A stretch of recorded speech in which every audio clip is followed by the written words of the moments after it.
rejoin after some time. So to carry forward, I must introduce today's topic. Today, as you all know, today is the World Entrepreneurs Day.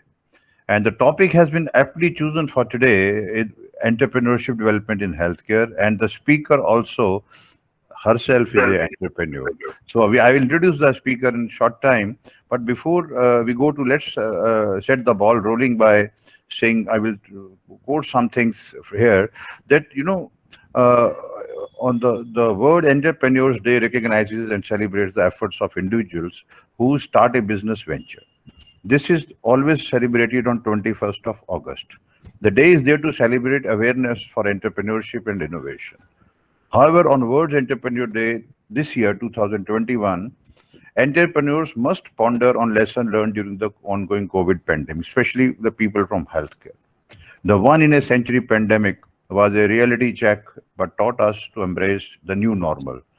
A few days back, our Honorable Prime Minister Shri Narendra Modi ji has released rupees 1,625 crore for women entrepreneurs.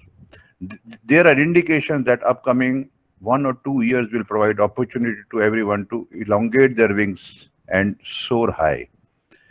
There are a lot of things in the world that we take for granted and do not change them, stating that it always has been this way. Education is a great example of this. COVID-19 was a wake-up call. We realized that virtual learning can be the new normal for the education sector.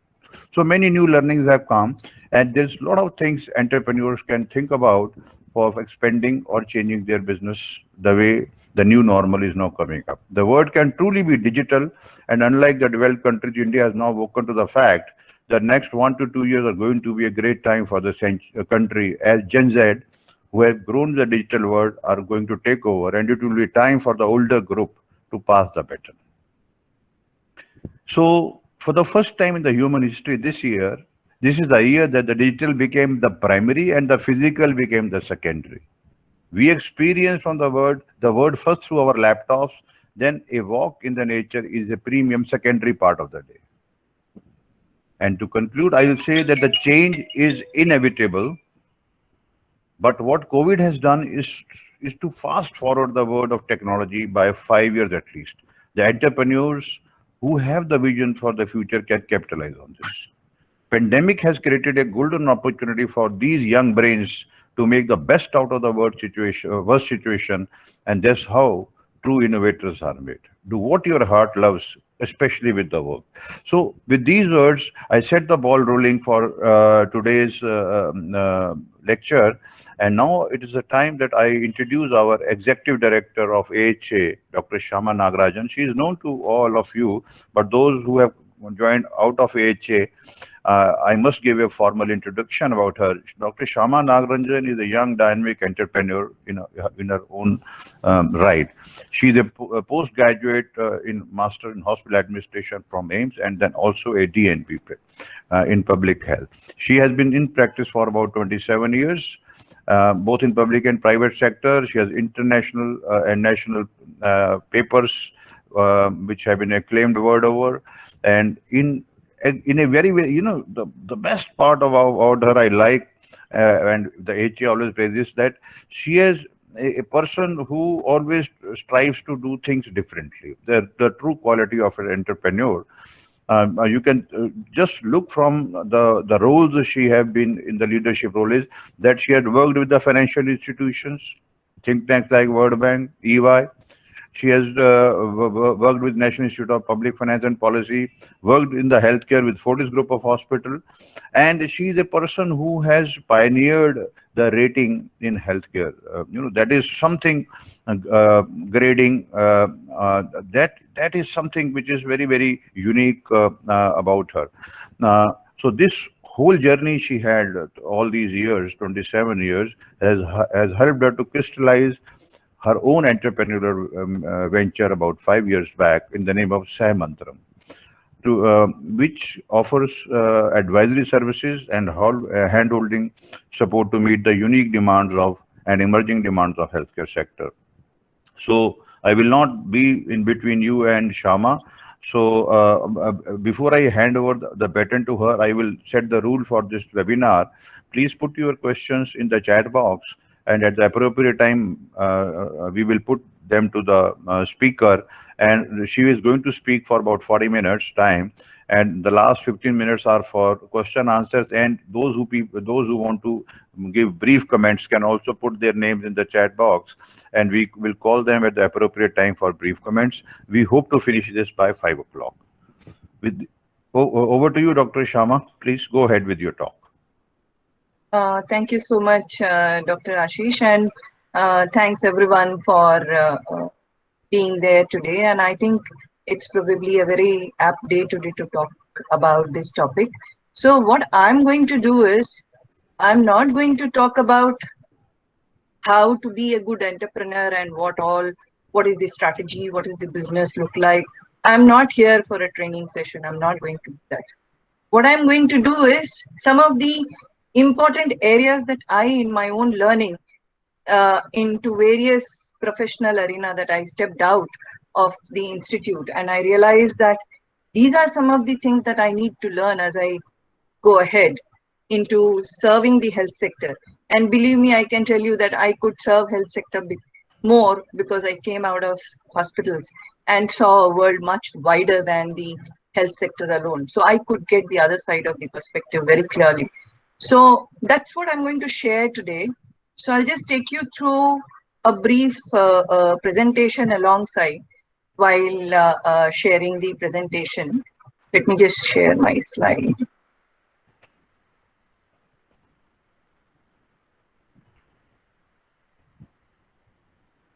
So this is not a Gyan session, a complete experiential journey of mine that I'm taking all of you through. So we'll be very happy to learn from you all. And this is a conglomeration of learning from all of you, whether it is AHA itself, the institute, the world that I have worked with, all of them. Thank you so much for having given me this opportunity. I would like to share my gratitude on the table for everything that the Almighty has given me and my friends around me. Thank you so much. So can you see my screen? Yes. Okay. Yes. So this is a definition. I think most of you know that what is entrepreneurship. A person who invests his or her resources to perform an economic activity is an entrepreneur. It's a word which has come from the French, coined by the French economist in 18th century, entreprenendi. That's how it started. So what is actually an enterprise, or what is enterprising? If I were to look at this, you will see that, you know, somebody would end up saying getting trained to fit into the civilization, fulfilling the expectations of your parents, your society. We ask a child every time, what should I do when what should I do when I grow? Where do you see yourself 10 years hence? So whenever you seek a job or anything, everybody will see, where do you want to see yourself 10 years hence? So I used to look at all of these and try to mull over it. What does all this mean? Slowly I started realizing, what does a newborn child, a child who comes out of the mother's womb, think of the entire world? At that time, certain things actually reality checked happened, where I realized that when you're born up to 3 years of age, probably you don't know who's going to take care of you, who's going to feed you, who is going to clean your potty and all of these, but you had somebody who took care. The universe took care of you, right? So therefore, who is an entrepreneur? Am I an entrepreneur? I am a doctor. Am I an entrepreneur? I am a farmer. Am I an entrepreneur? I am a woman who is self-employed. Am I an entrepreneur? I have a family business. I am from a Marwadi traditional family, Gujarati family. I am a doctor. I have a clinic. Am I an entrepreneur? If you see all of these, is the entire world or the universe about entrepreneurship? Is it evolving? So I would say that entrepreneurship is all about evolving from what you are and what you are capable of doing. I think that evolution is where we all should go into. So we talk about entrepreneurship within an organization. I see entrepreneurship at a much wider level. I would say the entire universe, entire life is an organization which teaches you every moment how do you interpret? So Swami Vivekananda said, live life fearlessly, truthfully. I don't know how many Indians, I would rather say that most of us as Indians, we lead a very fearful life. How many of us lead a life absolutely open without fearing the future?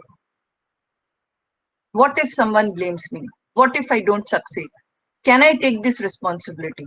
So these fear and expectation, which actually pulls us down, I think that very dimension, when you strengthen the spiritual aspect of your dimension, that is where the journey of an entrepreneur begins. So if you go with a very basic question, I'm sure many of you would have already read this book by Bruce Lipton. He's a microbiologist.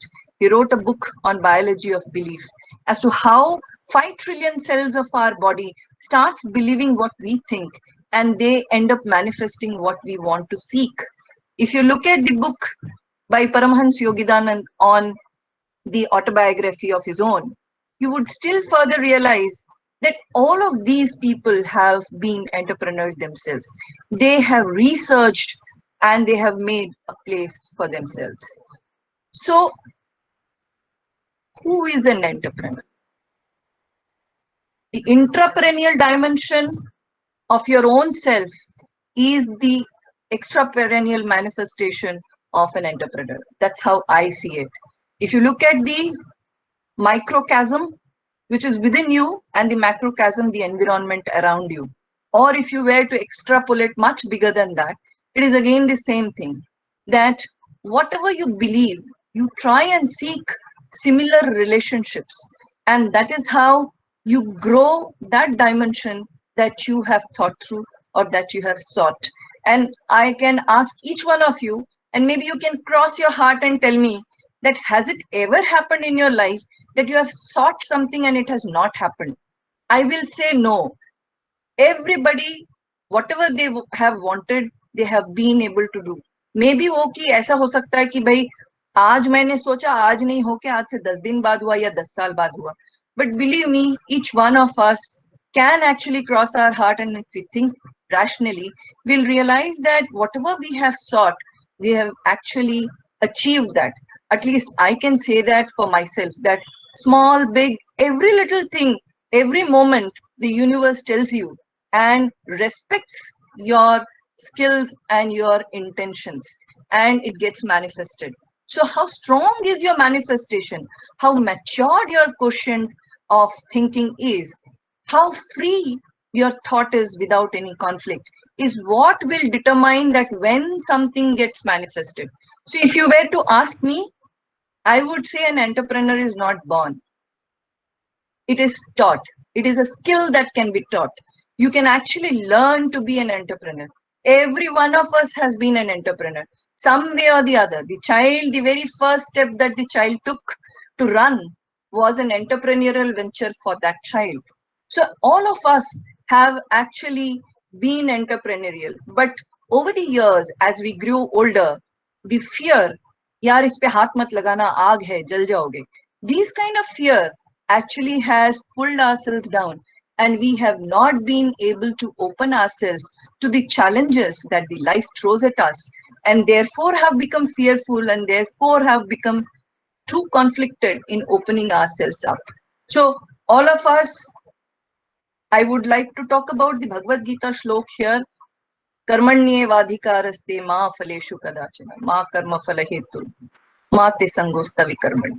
What does that mean? It means that me as a human being has a right only to the actions that I do.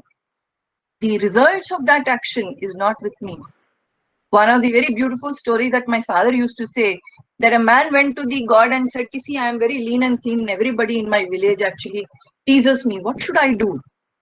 So the Lord said, see, there's a big rock in your village. Go and push it. So he kept on pushing it for 1 year. After that, he came back and he said, God, you have cheated me. I've been pushing this for last 1 year. This hasn't moved an inch. So God said, don't look at, did I ask you to move it? I asked you to push. the rock. Look at the muscles that you have developed. Look at the chest muscles that you have developed. Look at your thigh muscles. Now go and challenge whosoever has challenged you. That is what it means, that whenever you do an activity, there is a result, whether you like it, you don't like it. It is only that we as humans with our limited mind have been able to understand or decipher some of the results, and therefore actually get fearful when we see something else. A person who has the ability to face this uncertainty, ambiguity, complexity, ability to solve problem with people skills, I think can be a good entrepreneur. Anybody who is enthusiastic, sees this purpose of life, sees the purpose of this whole universe, the delicate balance that exists in this universe. Look at the COVID situation, the pandemic. Who has done it? What has gone behind the COVID, what has been the fiasco behind COVID, leaving all that, barring all that aside, if you actually see, we as humans have destroyed the forests in and around us, and we as humans today are striving for air. That's what is the moot response that comes out when you look at COVID as a pandemic, which is so much so for us to realize at our own levels that what can we do. So, sir, therefore, who is an entrepreneur? What does it entail? If you bring this from an organizational perspective, I would say anybody who is a dreamer, has a focus, has an adaptability, can be a change agent. Anybody who is a risk taker, anybody who thinks out of box is an innovator. Anybody who has a capacity to decide, you do that day in and out in your homes. Anybody who is resourceful, aware and calm of things around it. Anybody who is an inspirer. I'm not saying somebody who is a motivator. I'm not talking about a manager here. Somebody who inspires. So like a father inspires the child, most of the sons or the children or the daughters would see, I would like to become like my father, like my mother. What is that? The father or the mother inspires the child by their own actions. So that's an inspiration. Anybody who can inspire, anybody who can persuade with the skill of influence, tactfulness, anybody who is determined to survive. All these characteristics, anybody who has is an entrepreneur. So you can actually think, oh my God, what this life is, it sucks. Or you can be awestruck with the life and say, wow, oh my God, such a beautiful life. Both are same, oh my God, right? If you actually look at it, you start with an idea in your canvas. Idea does not make an innovator. It is when you rationalize, put it on the ground, test the concept, do a strategic thinking around it, build a strategy around it, find new opportunities, understand the economics and finance of the entire thing, operationalize it, understand the changing environment in and around you, make a case for your existence and the product or the service that you're offering, and move in an ethical manner makes you an entrepreneur. Any one of these is not there, you are not an entrepreneur, right? So you are then just a follower, you're not an entrepreneur. Somebody with that independent mindset. So what is that? So what is that business model that an entrepreneur should have? In the planning premise, when you look at it, I would first say that you should first look at what problem are we solving by creating a product. Most of the time we don't think that. So we create a product because we are passionate about a product. I want to create an app, but I don't want to know whether that app is useful to people. Who are the people who are going to use that app? So these days you have a lot of these health apps. So now there are multiple health apps, and I can tell you, not many of you would be using even one or two of those apps. Why would somebody pick up that health app is something that I need to understand.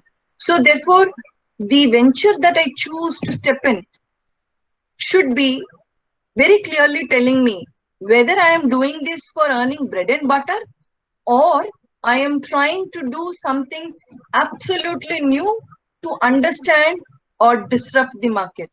Now here it is very important. These days People use the word market disruption. Anything that you take up should be market disruptive. Otherwise, it is not an innovation. Forget about it. Every innovation cannot be a market disruptor. See, for example, personal computers displaced the typewriters. Emails displaced letter writing. Cell phones actually helped us talking anytime, anywhere. But such innovations are not there always. Even a small step into innovation is equally important an innovation.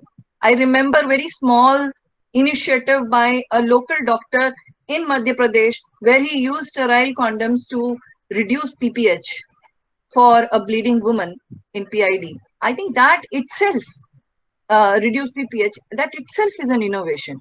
That itself is a thought process. Now, that did not scale up to the next level is a different question. So, every technology or every innovation need not be disruptive.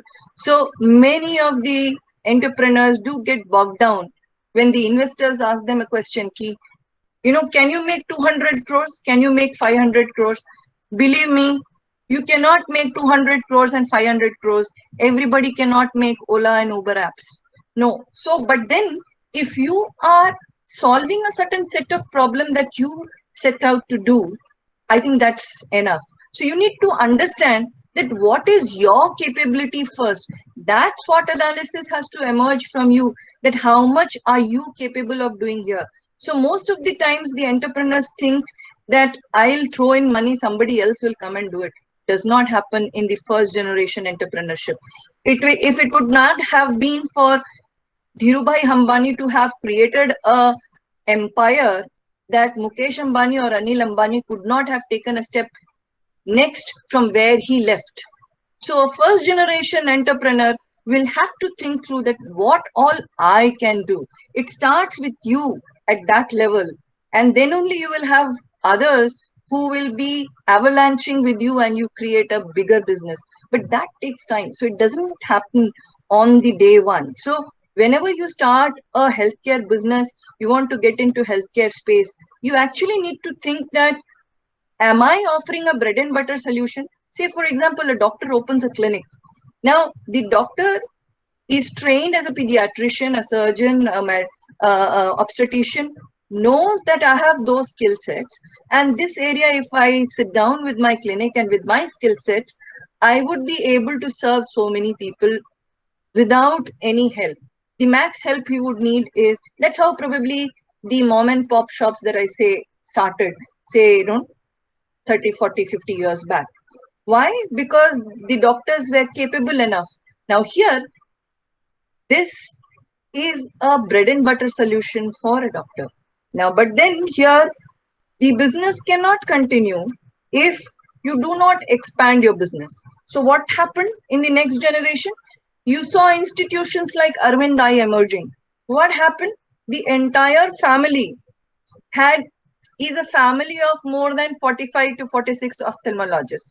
The sons and the daughter-in-laws and the children, all of them ended up doing ophthalmology.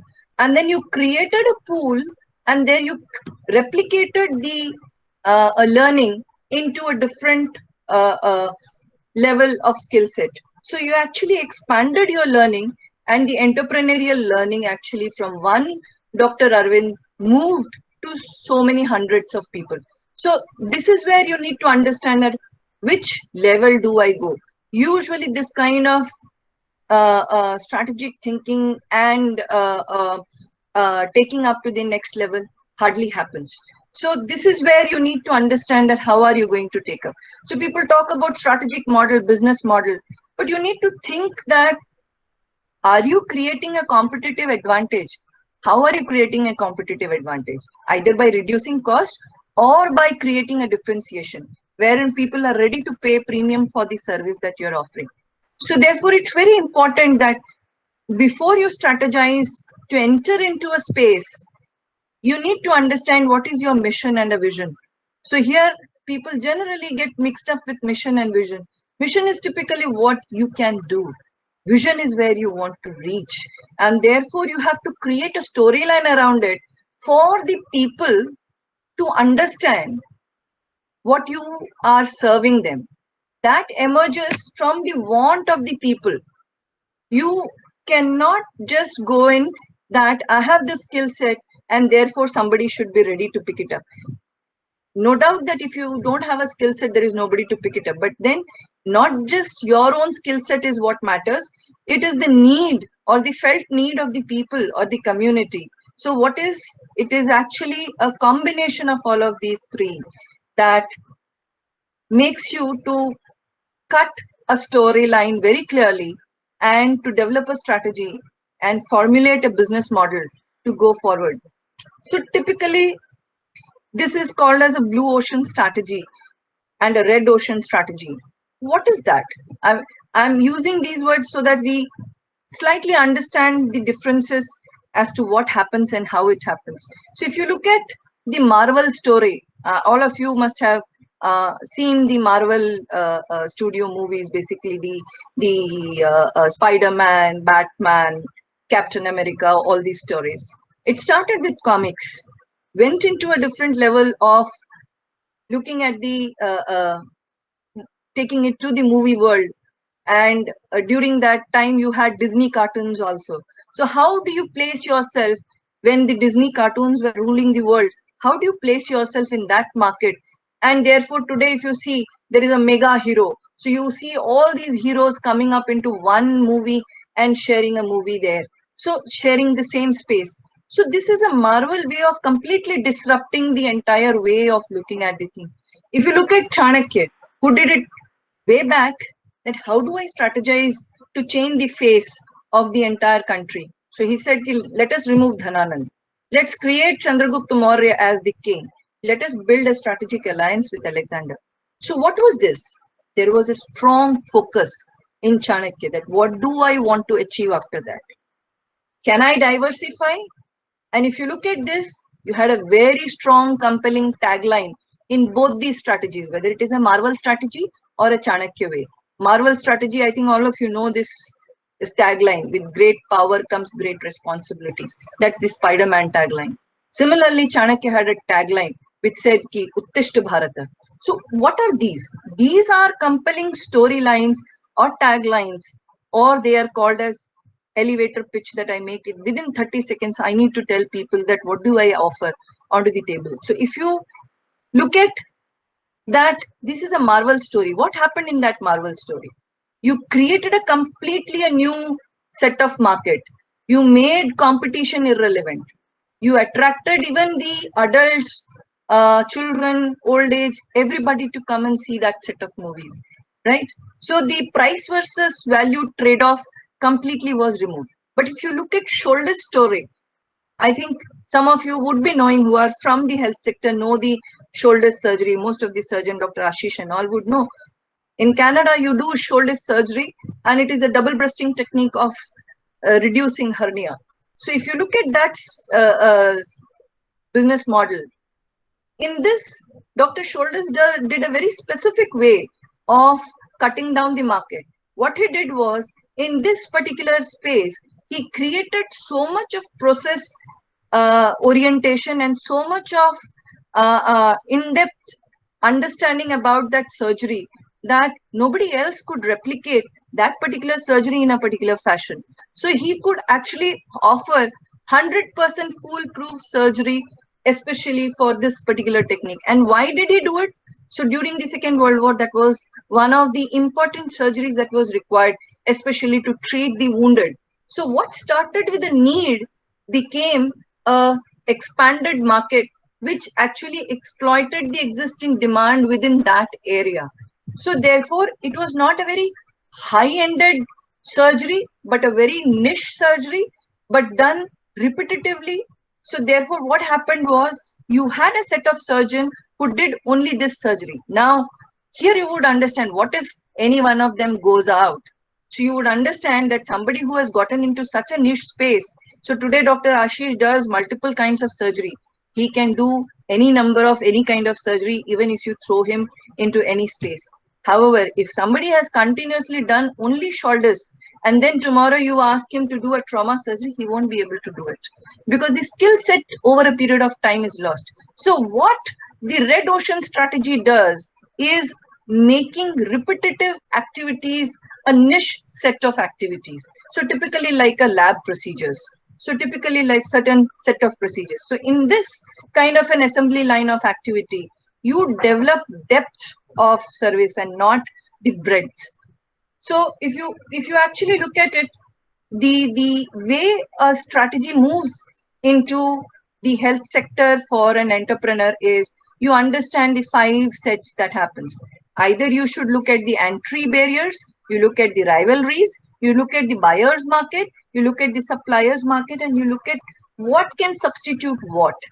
So most of the industry are somewhere in between. If you look at the health and pharma industry, we basically form the in the Porter's principle, we fall somewhere within the entry barriers, because here if you are not somebody who does not understand the sector or not is a skilled person, cannot get into that space very easily.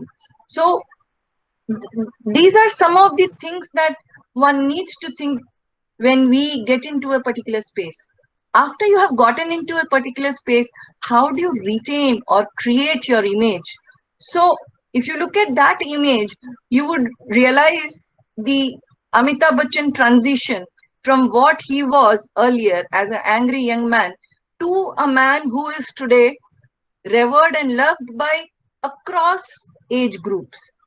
Where did that transition of image happen is what is important to understand, that at what time in my life cycle that I need to get into this image modification. And it is not one decision, it is not one strategy. Why I'm emphasizing on strategy is the strategy, when we say it is not one strategy, it is not a single decision. It is a series of increasingly changing questions that you keep on evaluating alternatives and keep on answering that. Because over the period of time in any operations, whatever you introduce, whatever takes off, becomes obsolete in certain point of time. So therefore you need to keep thinking that where should I start. Say for example, uh, ours is a consulting business. So can consulting business become obsolete? Yes, it can. Unless and until you shift your consulting dimensions from one to the other. What is the consulting dimension that you would say? So then we say that, okay, I do advise technical, I provide technical advisory not only at the entrepreneurial level, but I also help you in handholding the operations and management.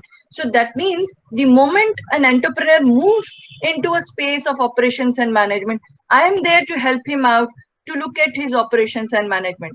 That way I go into the cycle. Otherwise, if I'm just doing a report, I will become a redundant consultant myself. So this is something that one needs to understand, that where in the product life cycle or a business life cycle, I need to make those strategic choices. And therefore, I need to make those diversifications. And one of the important area that one needs to watch out as an entrepreneur is managing cash flow, which is one of the greatest challenge in operations. Typically, most of the entrepreneurs start with a passion, but within 6 months, they lose. Why?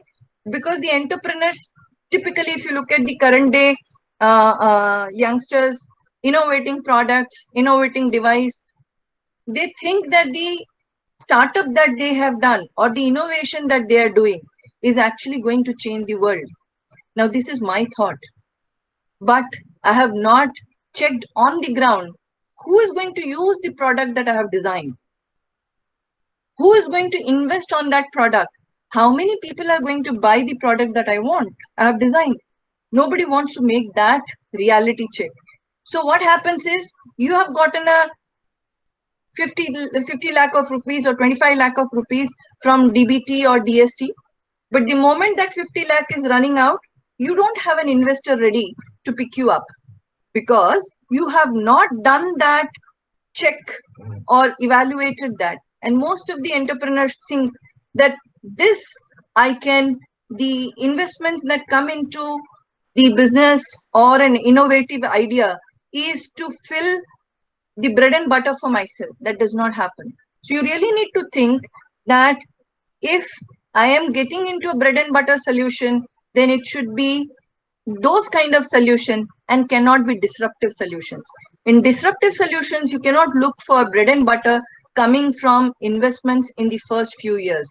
If that is what you're going to do, you will never be able to meet what you're expecting. So this is about strategy, which is one of the important area. The next thing what is important is the social capital, the network that you have created. So the word is social capital. I used to be amazed when Professor Sarma, when I joined MHA, the first book he threw at me was a book on social psychology. So I said, okay, I'm going to study MHA. Why is he asking me to read this book? It's only after that I read that book, I realized that how important it is to network and to have a social capital. If you actually look at it, it's a metamorph that you say social capital, but it's to that extent. If you look at today, every individual in the first level will have say 70-75 friends. At the second level, each one of us, if we multiply, it will cumulatively become much bigger.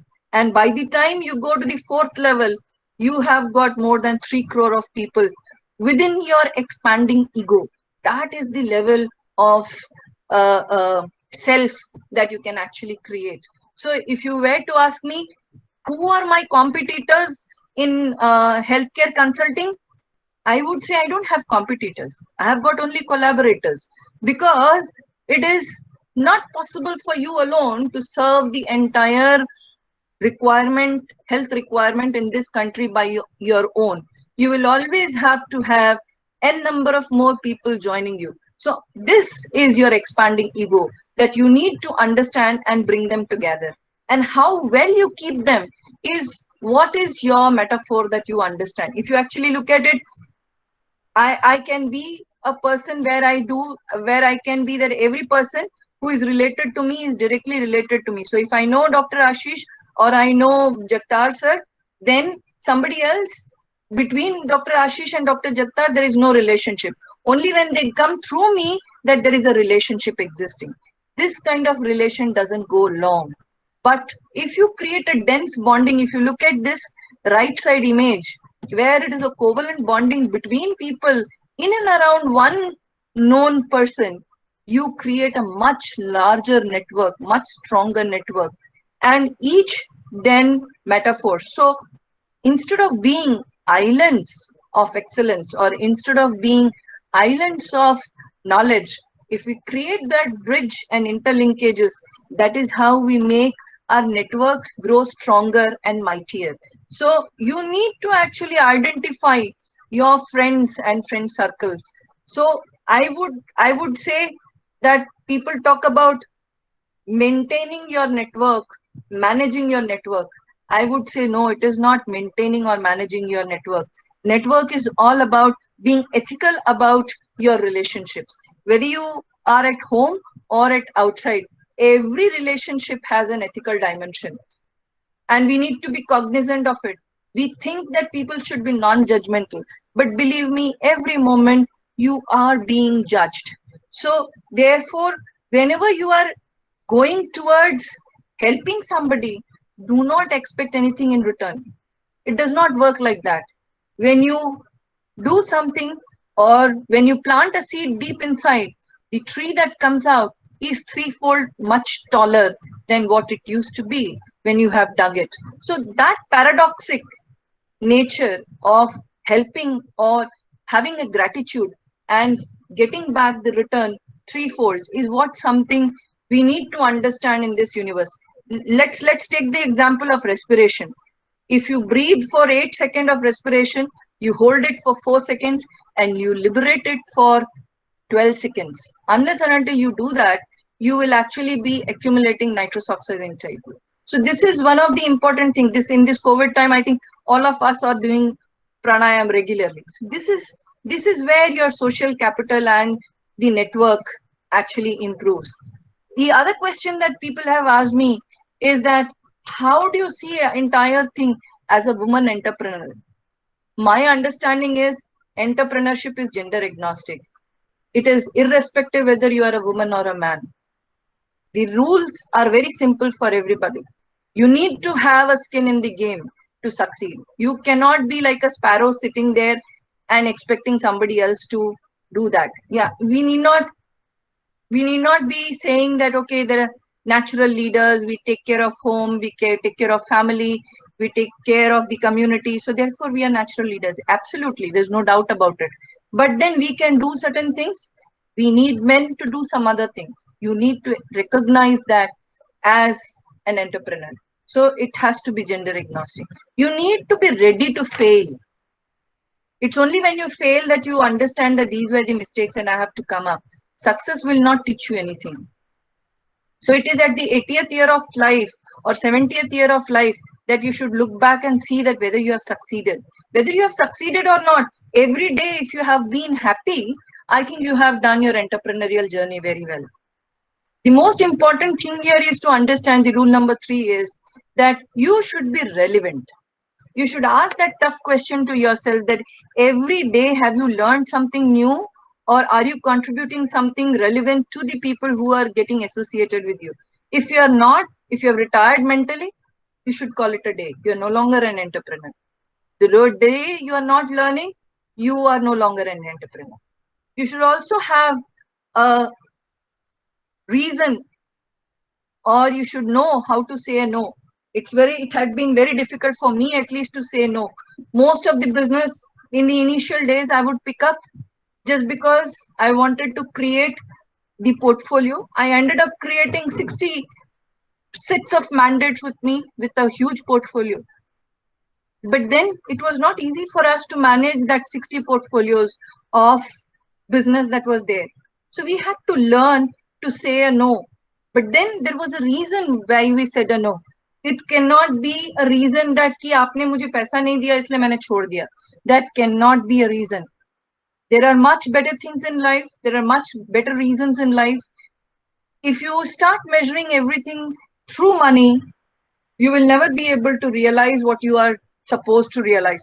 That you can have one set of people with you who can actually watch over the money aspects of it. That's very important. I don't say it is not important. But then that is not the only thing when you're talking about a entrepreneurial venture or when you're talking about a relationship management. It goes way beyond the money, the relationships that you manage. It comes back multifold. You can actually see a lot of the political masters who have become, let us take the case of Jayalalitha and her handsmaid. Today she has gone up to the level of becoming a minister. Whether you like it, you don't like it, she's there. What is there? It did not start with a monetary relationship. It started with a master and a servant relationship. There are many examples like this. So what is that you want to lose is what is going to determine how much you are ready to succeed. The rule number 5 is people talk about work-life balance.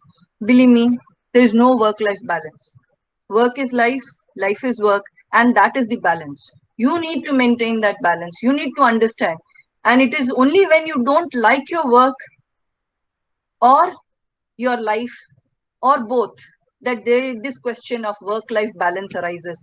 Otherwise, I think most of the doctors, I think they love their work. They're so passionate. They do not think I am sitting in the hospital up to 12 o'clock. What is that? He's not talking about work-life balance because he's passionate about the work that he's doing. That is what is important to understand, that as an entrepreneur, you can never talk about work-life balance. Leave aside entrepreneur. For that matter of fact, any one of us cannot really think of a work-life balance. Life is work, work is life. If you don't have work in your life, you become redundant over time. To do no work is very difficult.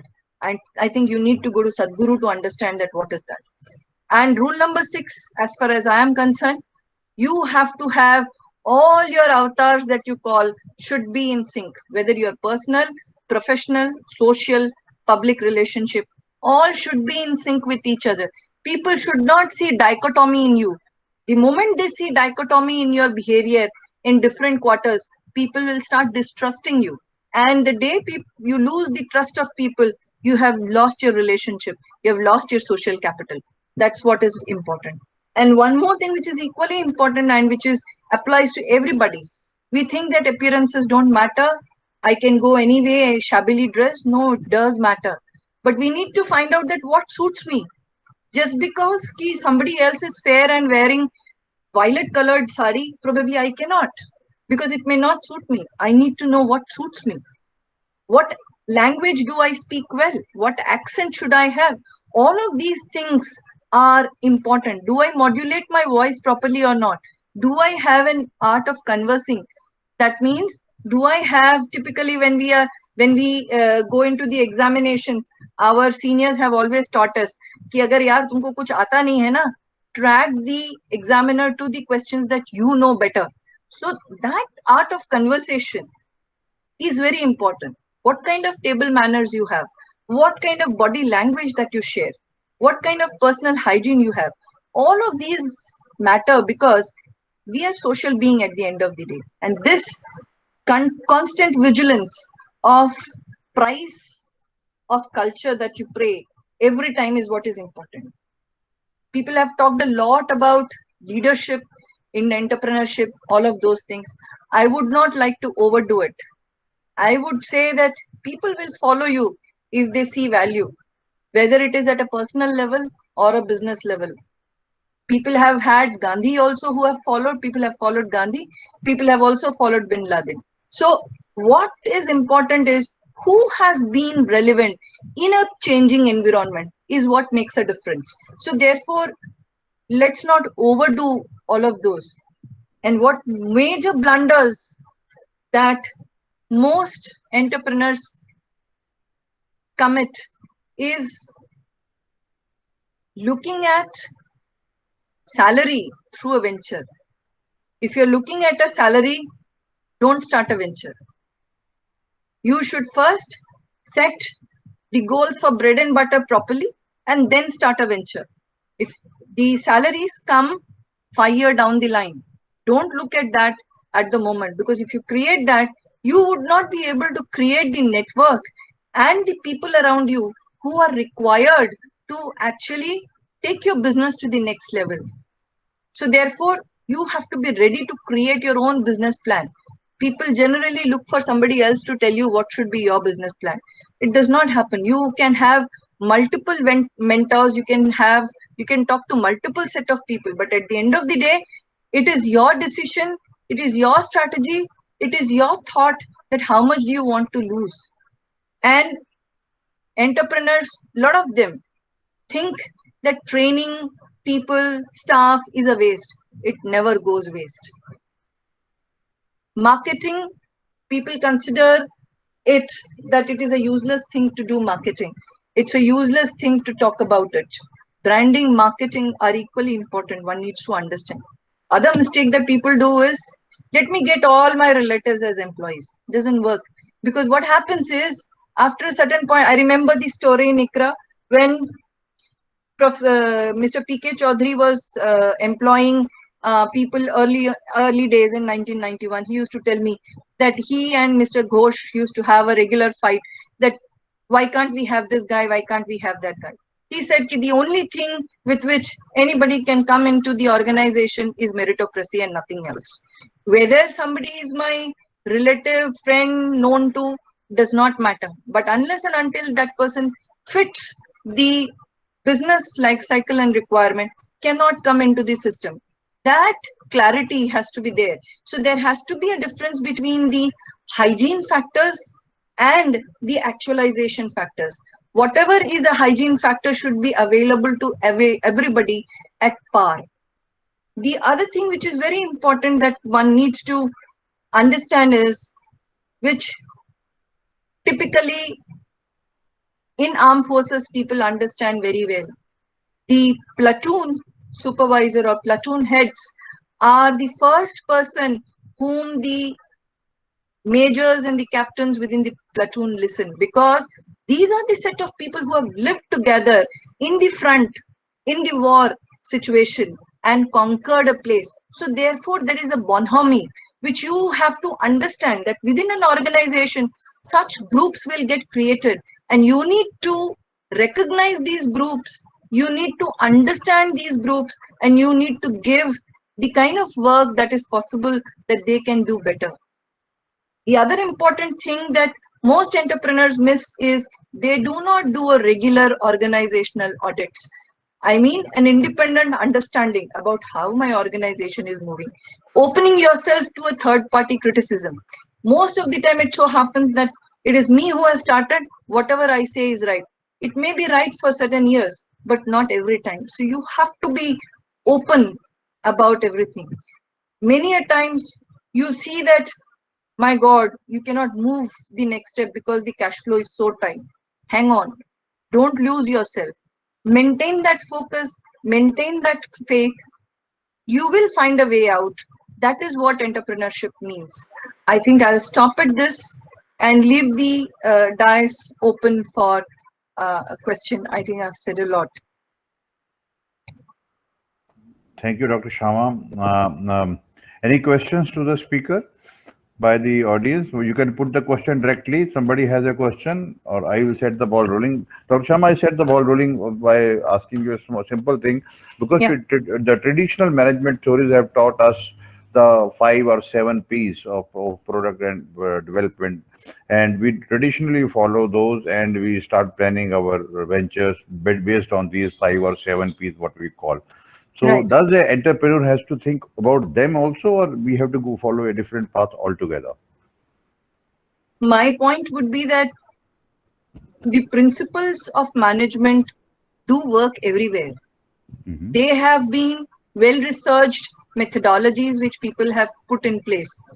However, whenever you are starting a venture, you have to understand that you are the peon, you are the managing director, you are the process owner, you are the strategist, you are the finance advisor, you are everything.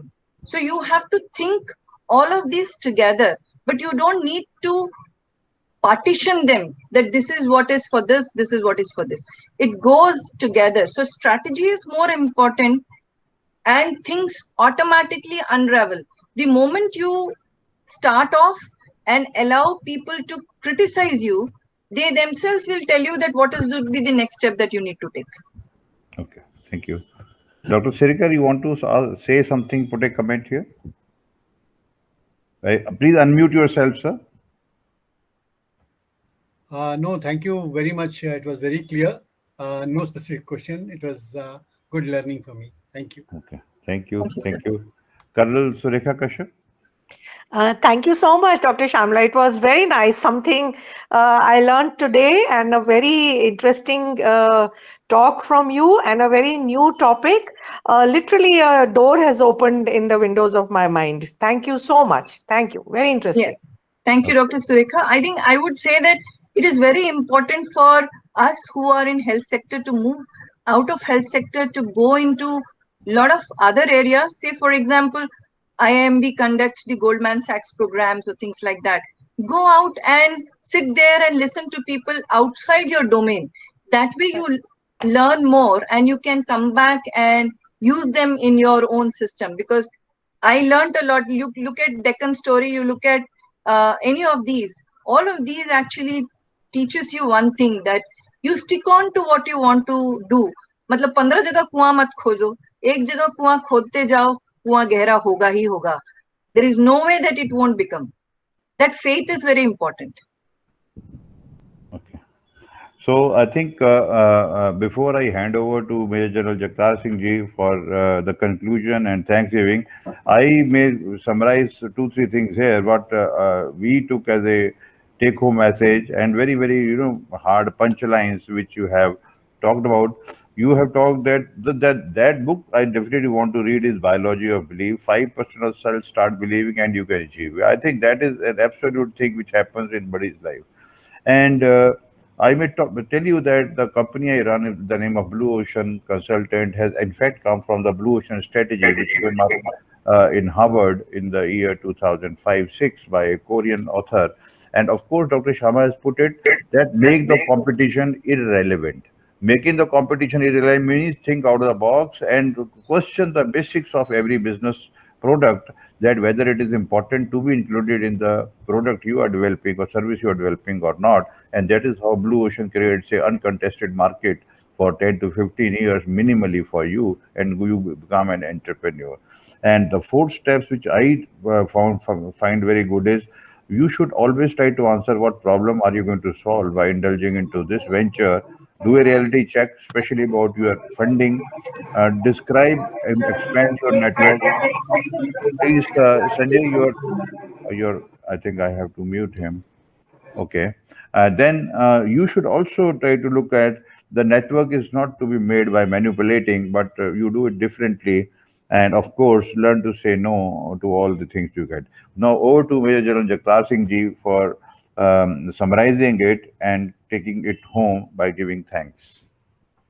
Please unmute yourself, sir. Thank you, Ashish.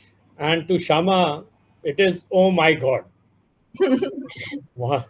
You were, it was a very exhaustive exposition of this very interesting subject that you have presented us with today.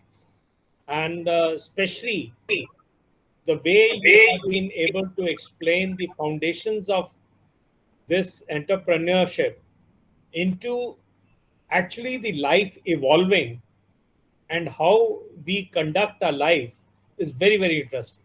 So I think there is a lesson for us to, ponder over in this, kind of a simile or comparison that you have given. Initially, you have, sort of given us the spiritual basis for this entrepreneurship. That's also very, very interesting and something that we need to, think about and, sort of base our ventures on those, foundations. Well, you have answered these questions very, very interestingly throughout your presentation. Who's an entrepreneur? What does he have to do? When does he have to, sort of look at his enterprise initially and how he has to scale it up or expand it? What are those conditions? Then where he should look for, starting entrepreneur kind of a venture. Which are the areas that he can or she can look at have also been very, very clearly brought out in your, talk. And how it has to be done, how this process or how one has to look at this entire methodology of trying to think about something, putting it in action and taking it to completion as far as it is a reality is something that has been very clearly brought out and very, very interestingly. And I am reminded of that book of Simon Sinek which says start with why. That's very, very important, and that element you have touched very frequently in your talk.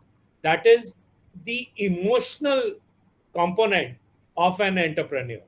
There is of course a financial investment, but the investment that the entrepreneur makes emotionally by asking this question right in the beginning, why I am doing it, and I'm starting to answer that question why. I think that is the one that will sustain anyone or anyone for that matter who takes up entrepreneur venture. So thank you so much for putting everything into perspective in a most befitting and in a very, very exciting manner. I would say it would have excited a lot of people to think about the subject, read more about it, and possibly takes something on their own as a venture. As we are talking, I fully agree with you that there is always a need to step out of what is one's comfort zone and look at certain areas, other areas, and learn from them and bring them back into the field where one is, working in.